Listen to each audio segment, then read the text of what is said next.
You have to let them be right, even if you don't agree with them. And that lets the situation kind of work out a little bit. But for me, dude, I'm not a therapist. I'm not here to solve people's life problems. I'm here to help them build a business, and here to help them, get seen and heard in the right way. And if they're game for that, and we're, talking about the same reality here, then we can make it happen, man.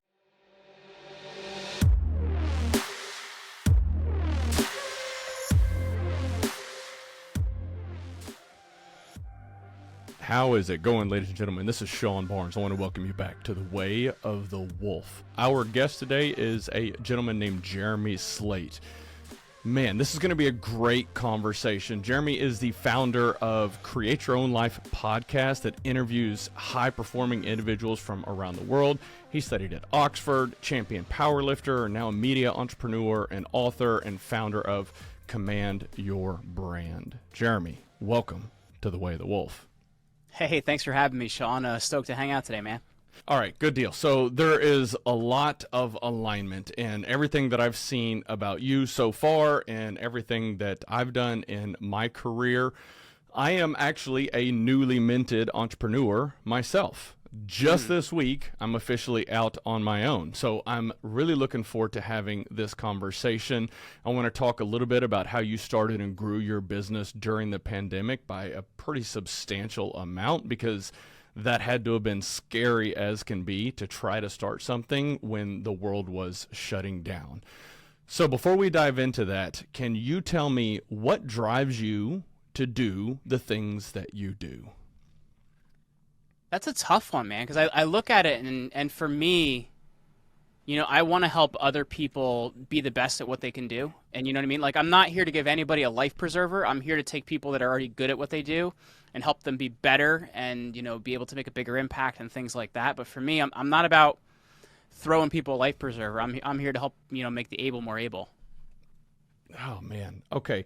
I can quite frankly respect the hell out of that. So there is a lot to that. Whenever I work with people, one of the things that's almost a prerequisite is they have to be able to put in the work. And there has to be some foundational skill set, talent, tenacity, grit, and drive that's going to move them to that next level. And the way I like to think of it is people like yourself, we can kind of shine a light down a hallway and say, hey, here's a path that will likely end in success for you, but you have to walk that path. I'm not going to just sit and pat you on the back and pretend like everything's all unicorns and rainbows. Have you always been like that? I don't know if I've always been like that, but I think it's something that life has also made me into that as well. I started weightlifting at like 16, 17 years old, and I think for me that was a big part of, what helped my mindset. But I think life's also taught me a lot of that too, because I did the path I thought I was supposed to do. I was a high school teacher for a couple of years, absolutely miserable in that, and I went through a bunch of different careers until I figured out, what was really going to work for me. I started podcasts as a hobby. It took off, and it allowed me to do a lot of the things I'm doing now. And I think one of the things that you realize is, and I don't want to sound like I'm a total jerk on this, man, but I feel like there's several different types of people in the world. There's people that are willing to do the work. They're willing to work through things. They may have been given things, they may not have been given things, and that's fine, and they're going to figure it out. There are other people that 9 out of 10 things could work out for them. That one thing doesn't work out, and because of that they fail, and it's never going to work out, and they're going to drag you down with them. There's just, do you know what I mean? There's people that are very like good and social, and there's people that just really aren't. And if you attach yourself to them, it's gonna put you in a bad position. So for me, I early on attached myself to a lot of people that really weren't good for me. And it doesn't mean like they were criminals or anything like that. It just means these were people that if those 9 of 10 things didn't go right for them, it wasn't going to work out.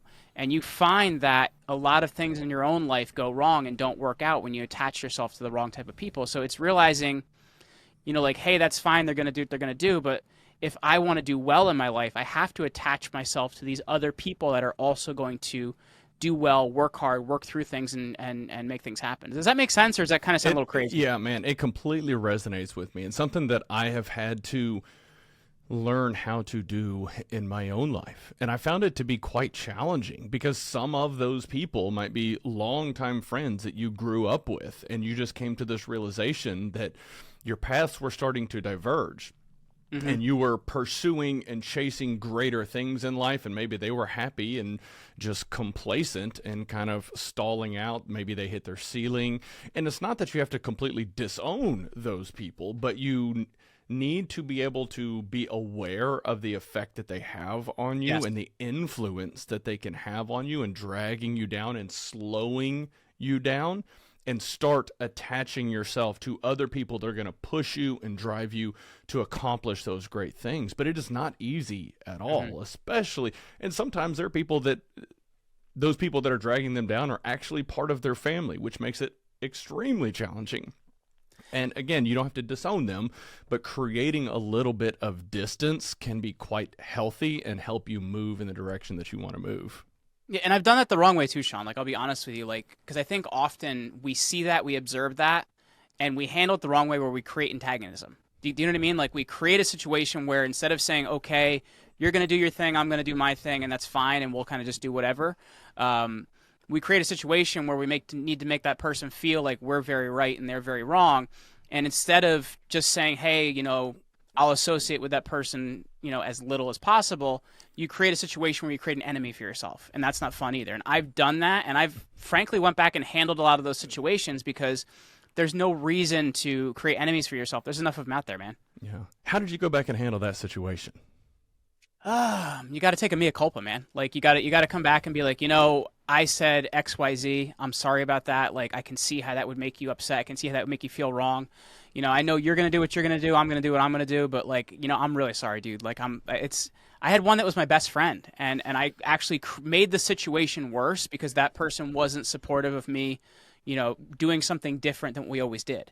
And rather than handling that in the right way of like, those are your goals, these are my goals, that's cool, dude. When we have time, we'll hang out. Otherwise, I'm going to go do this. I made it about me, and I made it a big situation, and I created a blow up, which lasted a couple of years.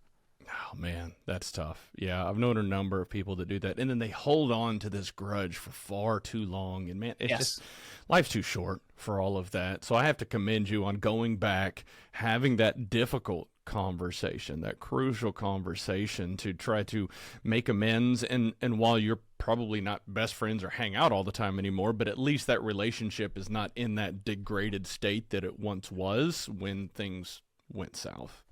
Yeah, because you're unnecessarily creating an enemy for yourself. Like, like, we don't hang out all the time. We live in different states too, which actually helps a little bit. Hmm. But at the same time, we can have a communication here or there, and things are okay as they need to be. But we're not hanging out every day. We're not talking every day. But at the same time, there's not that pushback of, I've created an enemy out there for myself now.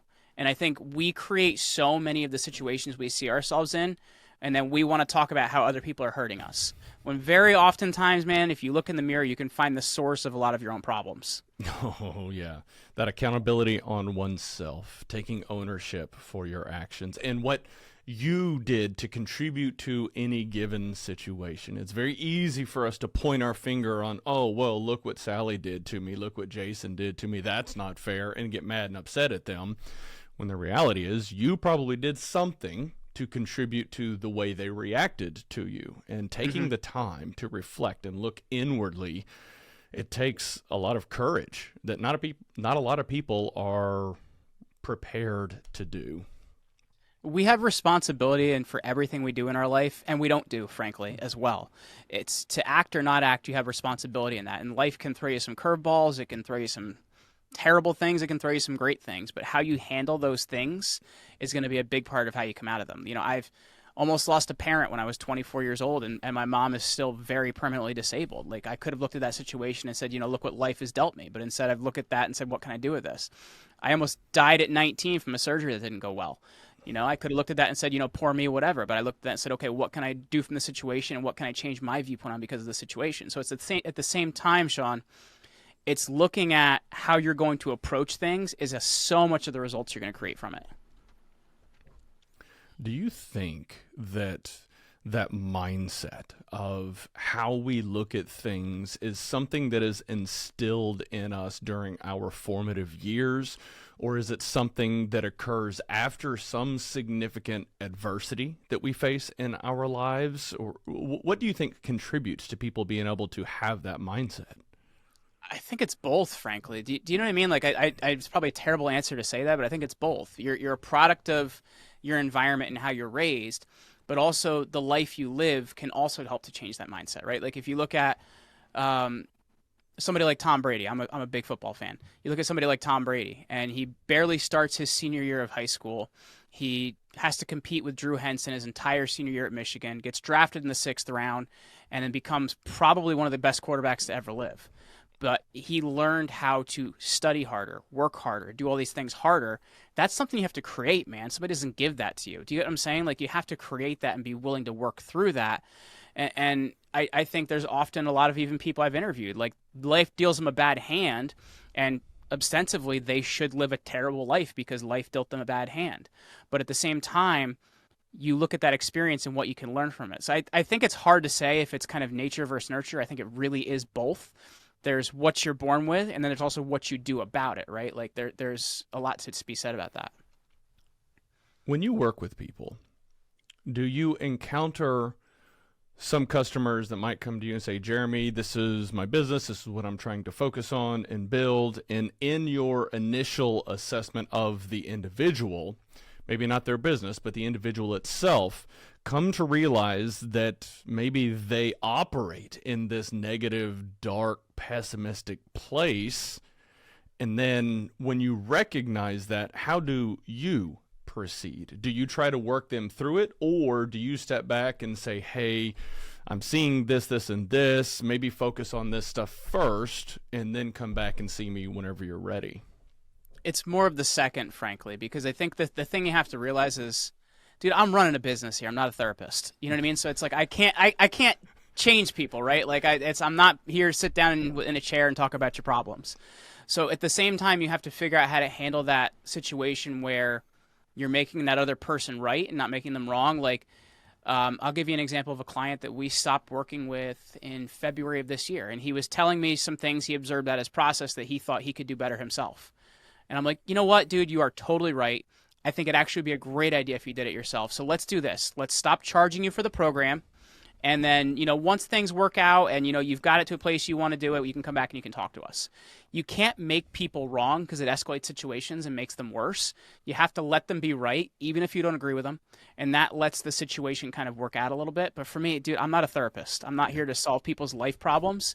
I'm here to help them build a business, and I'm here to help them, get seen and heard in the right way. And if they're game for that and we're, talking about the same reality here, then we can make it happen, man. But like for me, you have to figure out how to handle that conversation the right way, because you don't want, once again, it goes back to what we talked about before. You don't want to create enemies and you don't want to piss people off. You want to figure out how can we make this work in a situation where everybody feels right about moving forward. Yeah, I like that. Let's talk a little bit about your book, From Unremarkable to Extraordinary. Tell me about it. So I've had, at this point, I think like 1,100 conversations or something like that on my podcast since I started in 2019. And when I looked at it, I think we're really essentially born ordinary people. And it's the things we do and the life experiences we have that make us extraordinary. That's why it's on the cover, it says extraordinary, right? Because we're all ordinary. It's what we do that makes us extra. And when I looked at it, there was really a few things that every single one of those people have in common. One being their work ethic, two being how they treat adversity, how they lead others. So there was really these repeatable things I saw again and again and again that make people extraordinary. And it's an active process, is not a passive process, meaning nobody became extraordinary because other people did something for them. It's they kind of be the person to take the driver's seat in their life and actually do something about it. And it's been pretty incredible, the things I've learned from people over the years. I had a guest come on the show named Tony Watley. I've actually known him for over 20 years. Oh, no kidding. I spent the weekend with Tony 2 weeks ago. Really? Oh, yes. Man, that is so... Okay. We're in a mastermind together. Tony's the man. Oh, okay. Wow. Okay. Small world. So, yeah, he's been on the guest, or a guest on the show before. Yeah. We train at the same gym, so we're always kind of running so you're in into each Houston. other. I was in Dallas with him like 2 or 3 weeks ago. Okay. All right. That is so funny. I That's actually wild, just had man. another guest on 2 weeks ago that knew Tony from a mastermind as well. That guy, he is phenomenal at networking. So the version Wait, so who's the other guest? I probably know him too. Jeff Brecken. Oh, I know Jeff. Yeah. You know Jeff? I know Jeff. I spoke at one of Tony's events and I met Jeff there. Okay. Okay. All right. That is absolutely incredible. The version, how long have you known Tony? So I've known Tony probably since 2017.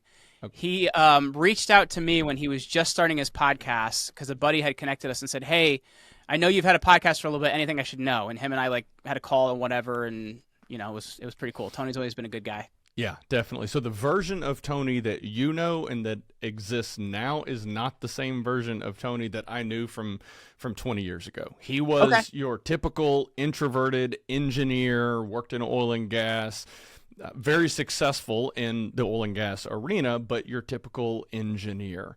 And whenever he had an incident that occurred in his life, which you're probably aware of, that the vehicle accident whenever he was racing his Yeah. car, and it completely changed his life. And I find that interesting. When he walked away from that wreck, he had this moment of, how do I want to be remembered as when the time comes for me to move on? Do I want to be remembered as the guy that made a lot of money and had a bunch of cool cars, or do I want to be remembered for having some sort of meaningful, significant impact on the lives of the people around me? And so he started writing a book, started going to Toastmasters, started doing interviews, started building the 365 Driven community. And that has just impressed the hell out of me, seeing someone go from that hardcore introvert to this guy who's out on stages all the time. He's an author, interviewing, has his own podcast. It's phenomenal to see what we are capable of doing when that trigger event occurs in our lives. And so I admire people that come on the show, and not all of the guests, but a number of the guests that have achieved great things inevitably had some sort of adversity in their life that triggered them to push to that next level and drive them to greatness. So that's incredible. Well, I would say for me it was almost losing a parent. Like this is back in 2012 when my mom had a stroke. I was teaching high school. I was working with sophomores at that point in time, which you see how young I look now, and I'm almost 37, man. So you can imagine what it was like when I was 24, and I had coworkers trying to give me the attention. So like, but that experience to me, it made me look at everything I was doing in my life, and I'm like, am I going to do this the rest of my life, and what kind of an impact am I making? And that's when I didn't really know what that thing was. Like, to me, when I hear people tell these stories about like something happens to them and the sky opens up and they hear the angels playing and they know what they're going to do the rest of their life, like that really didn't happen for me. But I knew what I was doing wasn't the right thing.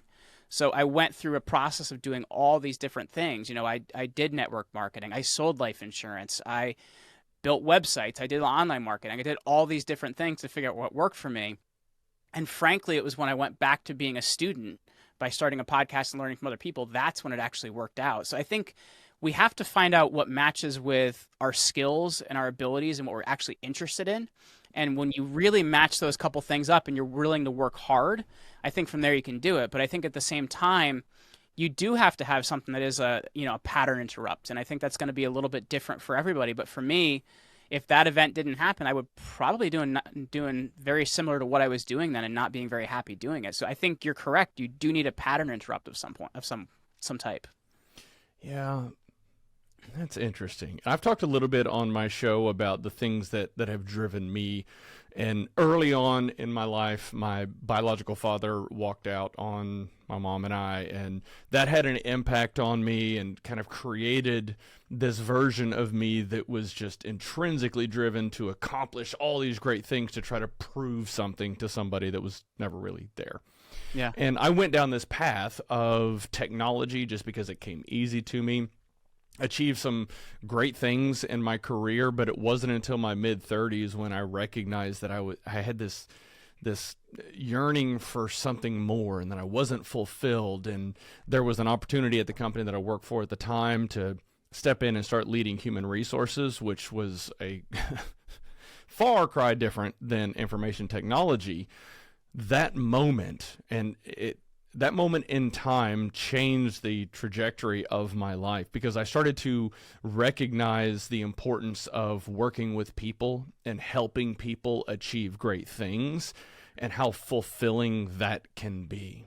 And so what it did is it kind of shifted my focus and passion and purpose in life from the technology over to the people and helping people grow and become a better version of themselves and helping build strong teams and cultures and things like that. And so while it wasn't this accident where I almost died or losing a member of the family, and obviously I've lost members of my family, which were extremely challenging, but there wasn't one trigger event for me that set me down this path. It was almost kind of like an evolution that occurred. And so it is interesting to your point. There's always some sort of trigger event, and it could be an instant or something that occurs over a few months span of time where we just come to this realization, this isn't the path that I want to be on. I want to go down something else. Well, you know what's interesting about that, Sean, and this is something I actually write about in the second chapter of the book, and it's when you look at it, like when you look at adversity, there's no quantity of it, there's no quality of it. The only proof that it exists is to have experienced it. And it's also in the viewpoint of the person experiencing it, right? Like, I can't say what's adversity for you, and you can't say what's adversity for me, right? Because what's easy for me may be hard for you, and vice versa. And I think because of that, you know, it doesn't have to be something so extreme for one person. It just has to be the thing that wakes you up, right? That makes you look at there's something more, that makes you take a look at this and say, like, is this it, man? Is this like all I'm going to do with my life? There just has to be something that wakes you up and makes you look. And frankly, I think for myself, I had to get shook a little bit harder to actually even wake up from that, right? I think so at the same time, you know, there is no quantity of it, there is no quality of it, but the only thing that is proof of adversity is to have experienced it, in my opinion. Yeah. Let's talk about following your passion. From what I understand, you think that's a terrible idea. Oh, it's terrible. let's dive into it. Well, and I think like there's kind of like the whole coaching world and online marketing world and everything else that like they just lie to people, and they're like, so like just find something you like and you'll never work a day in your life. And I'm going to tell you right now, can I cuss on your show? Yes. Okay, that is absolute bullshit. Because you'll never get anything you want in life without working your ass off, right? And I think when you look at it, there's this idea of like following your passion, right? So you're chasing something you're never going to catch.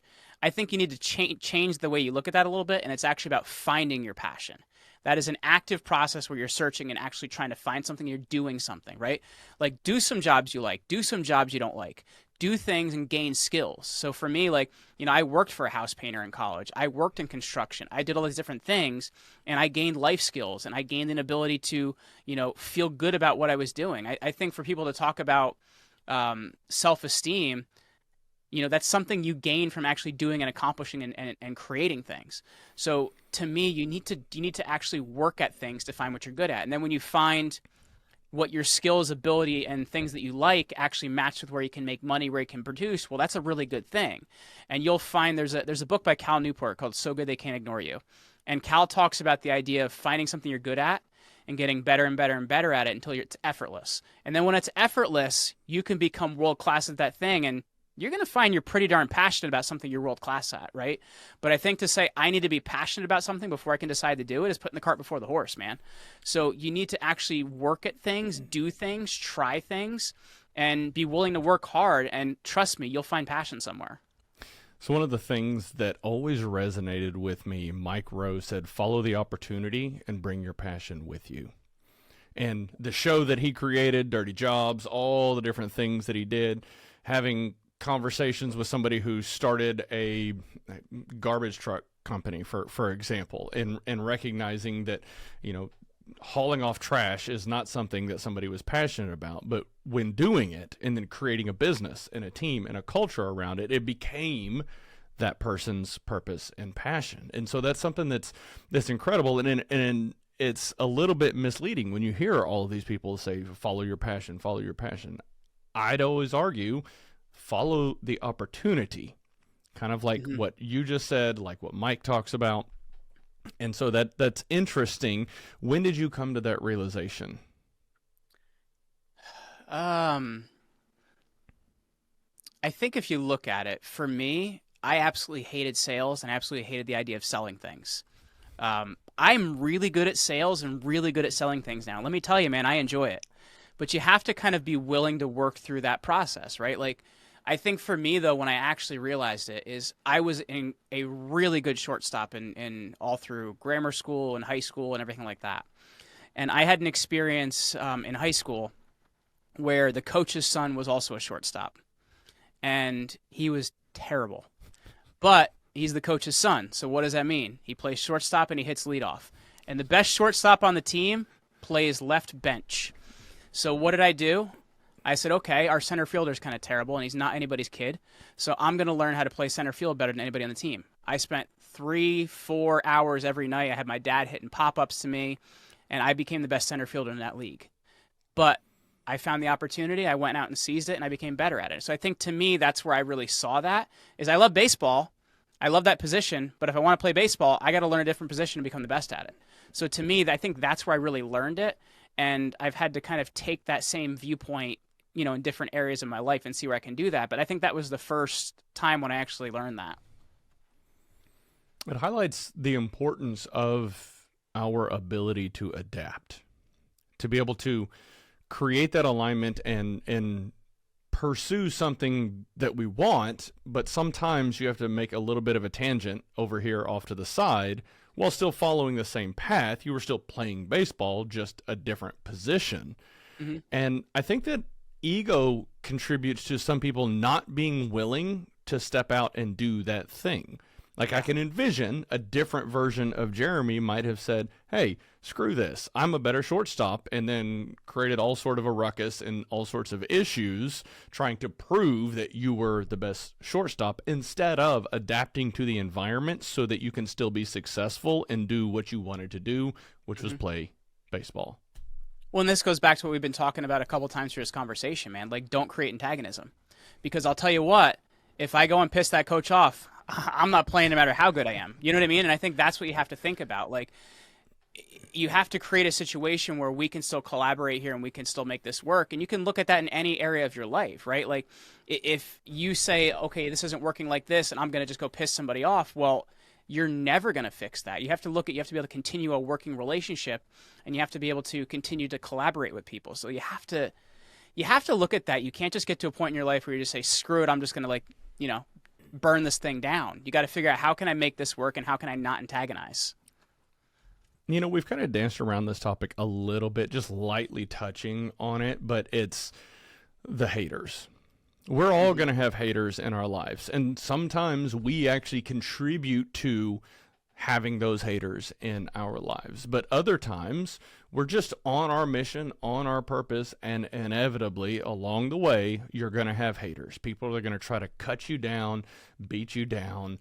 A lot of times, especially as you become more and more in the public eye, you've never even met these people. They just have some sort of digital perception of who you are, and then they start trying to tear you down.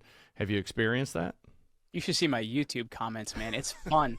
I seriously wonder what people do when they're faceless on the internet to read some of the things people say to me. But at the same time, I think it's a barometer of success, right? It's a barometer of how well you're doing. And I think that's how you have to look at it, because I know early on it really upset me and I really took it personally. But at the same time, like you said, like, for a lot of these people, especially online, you're not going to know them. But you're relevant enough that you're pissing them off. So you have to look at it that way. It's a barometer of success. The more people know about you, hopefully 80% are going to like you, 20% aren't, and that's fine.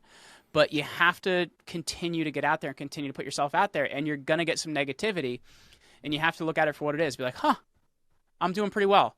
There's a really great video. It's pretty short. It's a Jocko Willink video, and he talks about the idea. Joe Rogan was talking about it recently, and I'm trying to remember what the phrase is he uses, but it's something to the effect of, well, that's good. Because he looks at all these different situations, it's like, well, that's good. What can I do with that thing?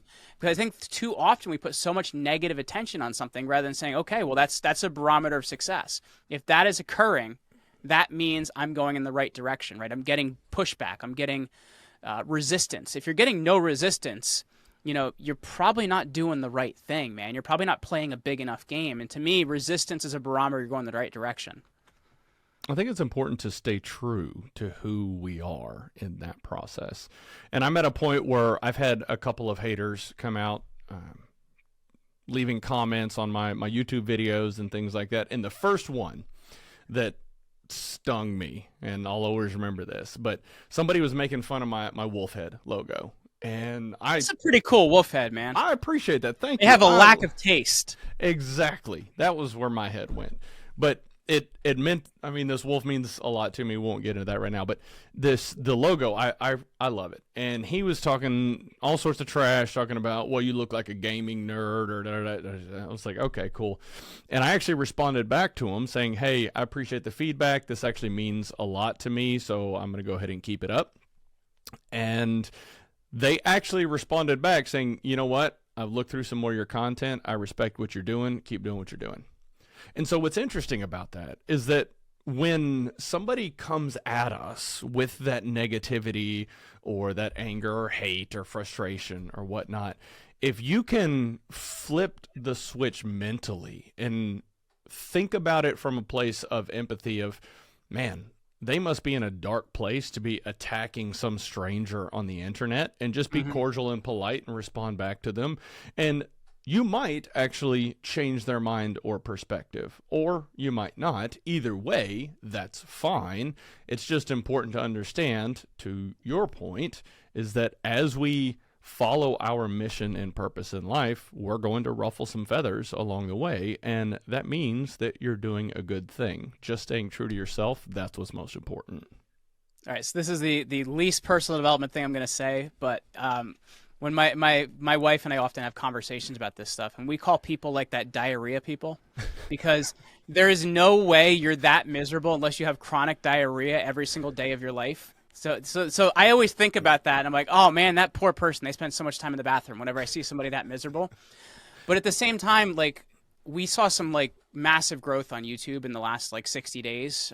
We finally learned how to optimize a video, which you think I would have learned how to do 6 years ago. But anyway, so we've started seeing now, like, we get those negative comments, but I said to my wife, like, you know how I know I'm finally starting to make it? And she's like, well, how? I'm like, I don't have to say anything to the haters now, because now the people that actually really like my content are out there saying something to them for me. I'm like, that's really cool. That's when you know you've made it. So to me, it's, you keep pushing, man.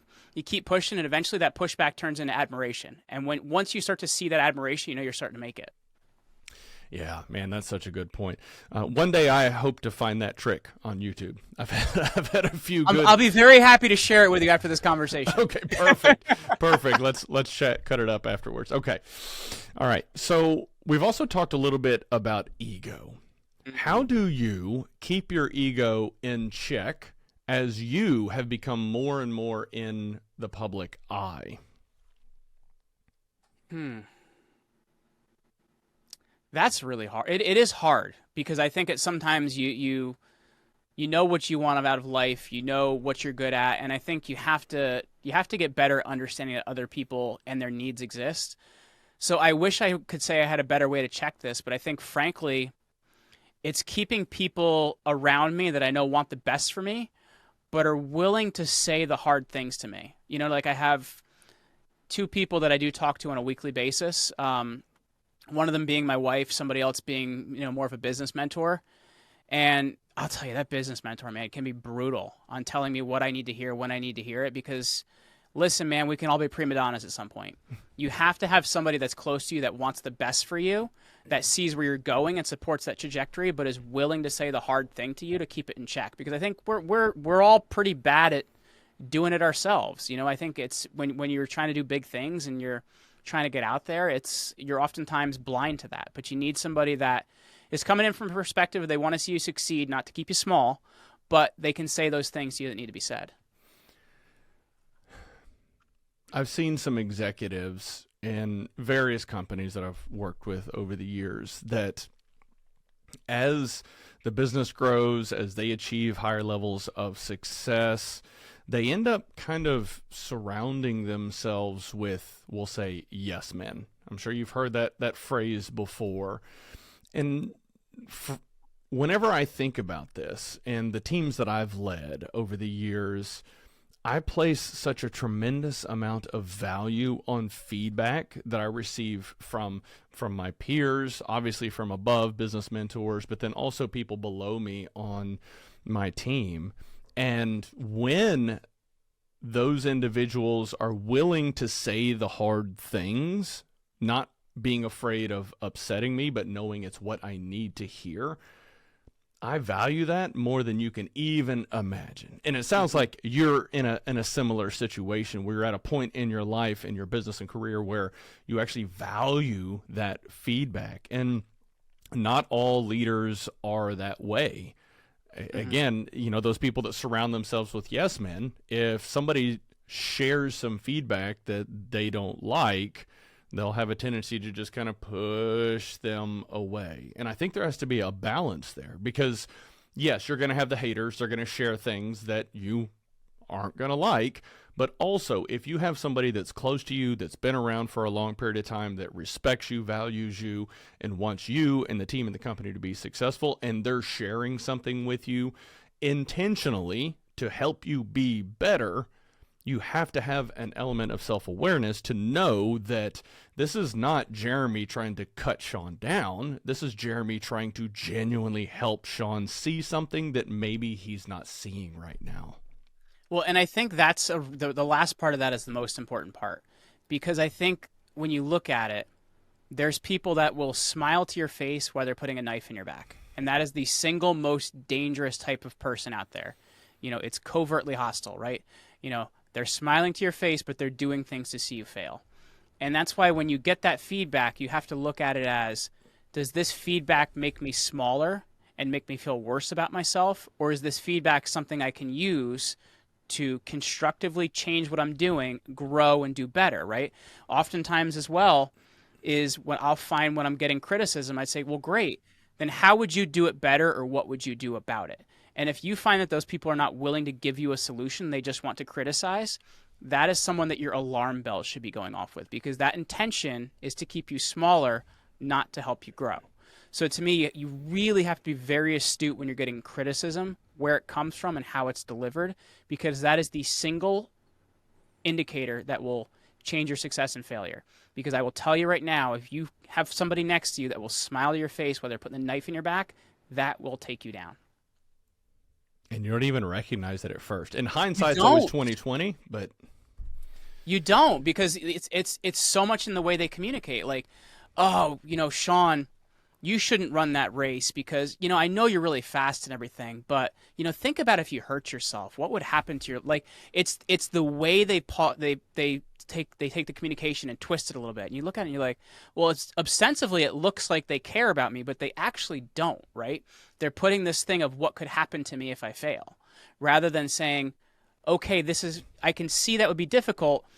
I would, consume this content, read this, prepare with this, and I think you're going to have a better outcome. But if they're telling me why I shouldn't do something and that's keeping me smaller, that's a really dangerous thing, man. it is. So let's talk a little bit about your business. Whenever Yeah. you started it, did you start it right when the pandemic hit or right before? Talk me through that a little bit. So we started our current company in 2015. And at that point in time, we had a third business partner. The two main partners now are my wife and myself, who I really don't think I'd go into business with anybody other than my wife at this point in life, because we actually get along really well. And when it comes to work, besides outside of work, but we had a third partner that things just really did not work out, and we ended up moving on from that company. It was called Get Featured Media, and we ended up keeping all the employees, and I had to figure out like how to pay them for a few months while I ended up trying to keep the business going, and that became Command Your Brand. So we had a good sized business. We had 5 team members when the pandemic hit. We were doing pretty well revenue wise. And then what we actually ended up doing, because we've always been a virtual company, is I said, well, this is actually an opportunity now. All these people that I couldn't hire before are now out of work. So what we did is we made our training better, made our processes better, helped put down what our real hiring process is. We made a better hiring process than we had before. And we went from 5 people to 17 people. And that helped us be in a really good position to, produce and do well and do whatever it may be, because people became available that I couldn't have before. And I think what happens when something like that happens, whether it be a pandemic or the economy, the first idea of most people is to contract, is to get smaller. When I'm looking at, okay, so how within this can I get bigger, right? Like, I have a lot of admiration for even some restaurants during that time period. That restaurants got hit the hardest. They said, okay, I'm going to start a delivery food business. And there's a couple businesses by me now. That's all they do. And they make more money than they made before. So I think you have to look at this and say, in this situation, how can I expand rather than contract? And I know for some companies that was harder than others, but for me, that was a real opportunity there, man. Yeah, I respect the hell out of you guys for doing what you did during that downturn, because we saw what happened. All these businesses that ended up closing their doors, it was either the business dies or you adapt, weather the storm, and come out even stronger. And I've worked in oil and gas for the majority of my career, or a large portion of my career. And obviously there's booms and busts in oil and gas. And Sure. one of the things that I've come to recognize is how valuable it is to be able to come to an optimistic outlook during the bottom of the trough, during that bust, when all things look bleak and dark. And I've found success in being able to use that downtime to improve processes, to make changes to the business. All the things that we couldn't do because the business was just frantic, running around like a beehive, we couldn't implement change or streamline processes. Now, all that activity has kind of died down, and people are kind of twiddling their thumbs, sitting around like, hey, what do we do? What do we focus on? People are more likely to focus on initiatives where they can improve processes, where they can streamline processes, or do things better, or document processes.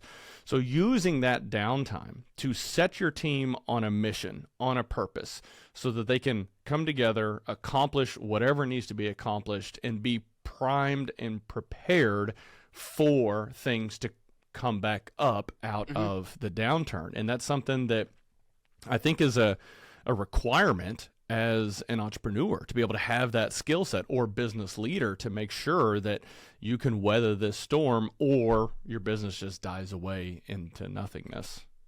Well, and you have to look at it because preparation is so important, right?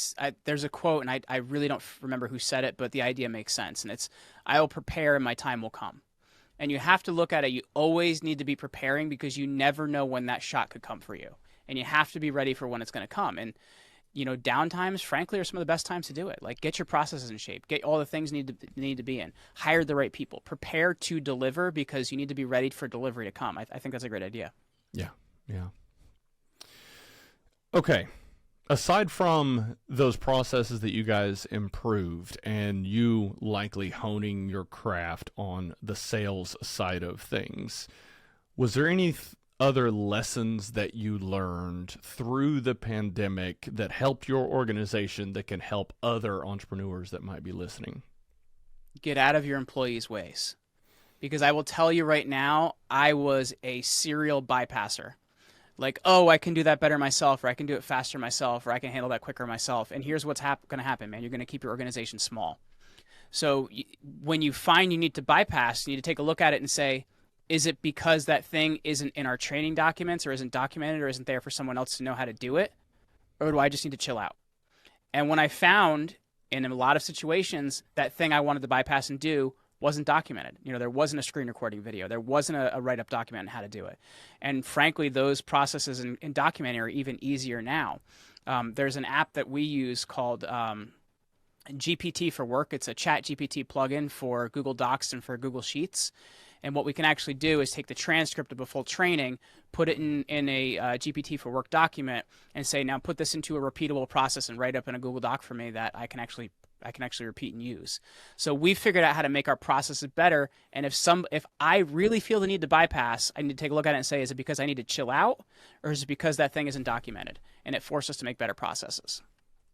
So this isn't something that I was intending on us discussing, but let's talk a little bit about generative AI. Whenever you start talking about ChatGPT, I mean, that's all the rage since, well, almost a year now since it's come out. Sure. And it seems we've seen this explosion. I think it's become the new crypto in a lot of ways too, though. So you know what I mean? Yeah. And I think that just last week I was speaking at on a panel, and we were talking about generative AI and what that does in terms of impacting the employee population. There is a subset of employee populations that is starting to get a little bit nervous, a little bit worried. Is this going to replace my job? There's others that are just kind of ignoring it, pretending it doesn't exist, and there's others that are learning and understanding the value that a tool like that can create, and almost not quite augmenting your team or staff, but accelerating the output and productivity of the people on your team and staff. And so I love that you're tapping into that. Are there any other tools that you've come to see value in that have helped your organization that you think others might need to be exploring? Well, I want to say first and foremost about what you're talking about, because that's a really good point. I think you have to look at this as, closer to what we saw with the Industrial Revolution.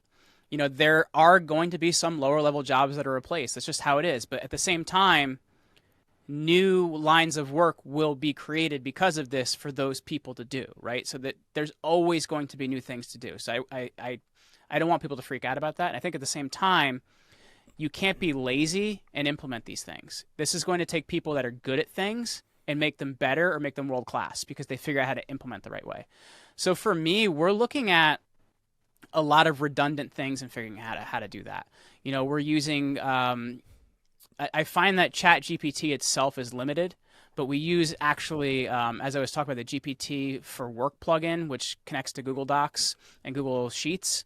So what we can have it then do is I can have it look at a 25-page transcript from a podcast episode and help me make an outline for a blog post that I want to write about that. So we're using it to do things like that would have taken us hours to bring it down and then edit those things and do more with it. So that's really what we're looking at, is what are these large tasks of collating data that we can use to then do better with it. Give me 5 different options for a headline for this article. Here's the article. Here's what I want to do with it. And then I can take a look at that and say, great, I like this one. So now give me 2 different variations of this headline. Because what that can do is it doesn't put your think on it. It looks at all the variations out there and says, okay, well, these are the 2 I'd recommend based on that. So that's what we're looking at. We're looking at how can I maximize my computing power to get the best outputs at this point, really in just a text format. We're not really doing much with anything outside of text, but it's helped us to speed up a lot of processes, and that's what we're looking at. Well, you just touched on something that I also want to reiterate is speeding up processes or removing friction in your business, because speed is king, quite frankly. Yes. And whenever I think about some of the other AI tools that are out there, and I see a tremendous opportunity and amount of value in specific use case scenarios where top level executives can quickly access data that they might not otherwise be able to access as fast. And as an example, if you have some sort of mobile app and your technology team has been able to layer OpenAI over the top of all your Azure data in your environment, and you're a CEO or CFO and you're having a conversation with some investors and they start asking you questions about what's going on with the compression of your margin over the last 2 quarters. Now, as a executive, you probably should know, but if not, being able to pull out your cell phone, type in the question or ask the question, and then immediately get a response of, okay, well, we're seeing this compression on our margin because of this, this, and this. These are likely the contributing factors. And it makes it easy for you to be able to have that conversation and garner more insights and knowledge into your organization without having to pick up the phone. Hey, Jeremy, can you run this report? Can you figure out what's going on so that I can answer this question for this investor? Mm-hmm. Well, and it's also like I said, getting smart in the way you use it. So we actually, one of the biggest leaps forward we had in our company marketing, about 4 months ago, as long as we've been in existence, we've never had a brand standards manual. So I sat down with ChatGPT and I said, okay, if I was going to write a brand standards manual, what are the several things that this manual should contain? And it listed them out for me. I said, okay, great. Let's start with brand voice. And let's work that out. So you have to kind of work through these different things. And we created a 65-page brand standards manual that is the closest thing I've ever had to what my company stands for, what it means, and what I want people doing. But it's not just like I said, hey, spit out a brand standards manual. I worked through a process of getting closer to what I wanted. When I saw things I didn't like, I took those out. But it's working it through till you get the actual product you want. As I'm flashing back to my first interactions with ChatGPT last year, it was borderline scary how intuitive that tool could be. And there were times when it would completely miss the mark, but you could go in, ask a very generic question or prompt, and come back with some eerily specific information that was applicable to you and what you were trying to look at or figure out. I think that's impressive. We're just going to see a rapid acceleration of more and more functionality like that. As humans, the important piece is for us to understand and be intentional about how we use these tools. Because as you start to use them more, I have no doubt you've seen this on LinkedIn or other social platforms, people that just copy paste straight from ChatGPT into their post, and it is blatantly obvious. Okay, all right, can you do a And you little read it, and something? you're like, no human being speaks like that. Exactly. So now, Sean, we're going to go into an enlightening story about da-da-da-da-da. I was like, what? Exactly. Oh, man. Yeah. And here's the thing. I was guilty of it at first, and then I started, it only took like 2 posts. I was like, okay, this is not me. This is not how I communicate. And so I would use it as some sort of a tool to get ideas and thoughts, and then kind of curate it a little bit more so that it was more tailored to my linguistic style and what I was talking about and just kind of how my messaging comes across. But it's being intentional about learning how to use those tools to improve your business or whatever project you're working on. Yeah, and because there was, I don't know if you heard about this, there was a lawyer that got disbarred because they tried to use ChatGPT to cite case law for them to actually put together a defense. And it turned out, if it doesn't actually know the correct answer, it will just make it up. Mm-hmm. So the judge was like, none of these cases you're citing exist. They've never happened before. So the lawyer had to admit they used ChatGPT and actually got disbarred. Oh, wow. So you can use, smart people can use it to be better, but if stupidly applied, you're still going to get the same output, man. Well, I think that's with a lot of things in life. Okay, all right. So let's see. What is next for you, Jeremy? Oh, so I've been concentrating more on video content. We've been really working on, growing YouTube, growing Rumble. I'm on a few other platforms as well, Odyssey and BitChute and things like that, because you can't 100% trust YouTube. They don't always like everything I say. But in the last 90 days, we've went from 9,000 followers on YouTube to almost about 22,000. So we've been growing pretty quickly over there. And that's really what I'm concentrating on, man. We're trying to do the next thing we're adding is more media. We added a full podcast production wing to our company in the last 3 months. So that's really what we're concentrating on, is actually creating media rather than just booking our clients on it at this point. Yeah. I think whenever you're able to make that shift from consumer to producer, things start to really open up for you. 100%, because at the same time, like if we're placing clients on podcasts, you're also helping the podcast space get a little bit better. You're also making it better for what you do on the other side. Yeah, really is. What is one of the biggest things that you have learned through your journey in podcasting? The value in learning to be a good interviewer. Because and what I say is I actually don't listen to other podcasters for this. I look at people that have been in media for a long time that I admire. Like I watched a lot of like Larry King or Oprah or Cal Fussman, and you look and you say, what do these people do? And you learn it's a few things. Like number one, they'll have 1 or 2 pre-written questions that are for that conversation, but it's just used to kind of tease the conversation into being able to ask a good follow-up question. So it's really learning how to be a good interviewer and the things a good interviewer does. And frankly, there's no substitute for doing hundreds of interviews to getting good at being an interviewer. And for me, I look at where I am now versus almost 9 years ago, and I kind of cringe if I look at those early episodes. But at the same time, man, everybody's got to start somewhere, and you got to be willing to build up some skills. But if you can get to become a good interviewer, it's going to create so much of a better experience for people trying to listen to your content. So I can echo that sentiment, and I'm 140 something episodes in at this point in time. I've been doing it for 2.5 years.